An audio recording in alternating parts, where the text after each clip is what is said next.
आदरणीय व्यासपीठावर उपस्थित सर्व मान्यवर, सगळ्या आपण म्हणू शकतो त्या रणरागिणी माझ्यासमोरही आहेत आणि या न्यायासवरही आहेत.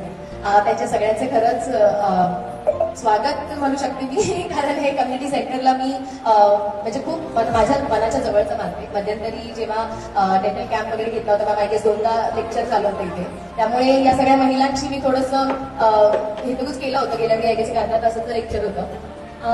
आज खूप छान दिसताय तुम्ही सगळ्या, एकमेकींकडे बघा, खरंच खूप गोड दिसताय. मला पेटा ही कन्सेप्ट फार आवडली तुमची, आणि सगळ्या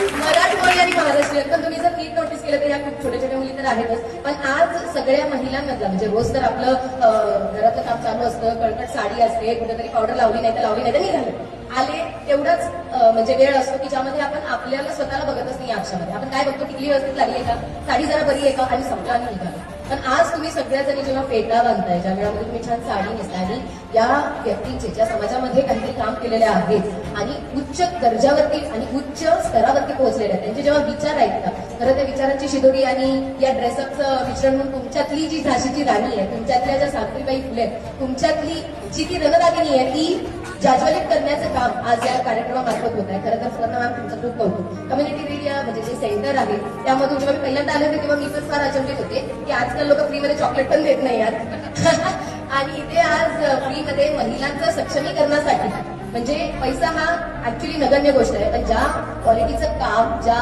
पद्धतीचं शिक्षण खूप महत्वाचं आहे, ते आज मॅम तुमचं सेंटर आणि सगळे जे काही पदाधिकारी आहेत त्यांच्या सहकार्यातून होत आहे. महिलांचं काय होतं, लोक जे कोणी असतात ते स्टिरियोटाईप करतात, काय तुम्हाला मेकअप करायचंय, काय तुम्हाला काय जेवण बनवायला शिकायचं, असं नाहीये रे. हे तुमचे 2 हात दिसत आहेत का, याने जेवण पण तेवढं सलाखीने बनवलं जातं, आरी वर्क सुद्धा एकदम बारीक केलं जातं, आणि एखाद्याने चेड काढली तर कानफडा पण मारते, बरोबर का. तर या मनगटात खूप ताकद आहे. या मनगटातली ताकद तुम्हाला जेव्हा लक्षात येते त्या वेळामध्ये खरं सक्षमीकरण होतं असं मला वाटतं.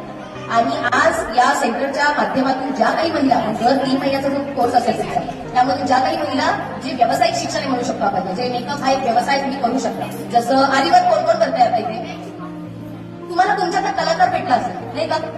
10वी 12वी पर्यंत ते चित्र करायचं काम तास असतो, 30 मिनिटं पकडायचं असतं, काहीतरी म्हणून करतात आणि नंतर ते विसरून जातात. मग मुलांची चित्र काढण्यापर्यंत येतं की बाबा याला लिहून दे, याला हे करून दे, होमवर्क. पण तुमच्यातला कलाकार शोधण्याचं काम या सेंटरमार्फत होते. तुमच्यातला